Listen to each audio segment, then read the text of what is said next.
روزوں کا مہینہ رمضان کا مہینہ ہے جس میں قرآن اول نازل ہوا جو لوگوں کا رہنما ہے اور جس میں ہدایت کی کھلی نشانیاں ہیں اور جو حق و باطل کو الگ الگ کرنے والا ہے۔ تو جو کوئی تم میں سے اس مہینے میں موجود ہو چاہیے کہ پورے مہینے کے روزے رکھے، اور جو بیمار ہو یا سفر میں ہو تو دوسرے دنوں میں روزے رکھ کر ان کا شمار پورا کر لے۔ اللہ تمہارے حق میں آسانی چاہتا ہے اور سختی نہیں چاہتا، اور یہ آسانی کا حکم اس لیے دیا گیا ہے کہ تم روزوں کا شمار پورا کر لو،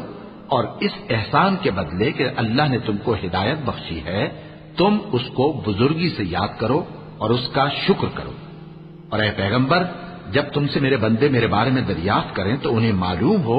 کہ میں تو تمہارے پاس ہی ہوں، جب کوئی پکارنے والا مجھے پکارتا ہے تو میں اس کی دعا قبول کرتا ہوں۔ تو ان کو چاہیے کہ میرے حکموں کو مانیں اور مجھ پر ایمان رکھیں تاکہ نیک رستہ پائیں۔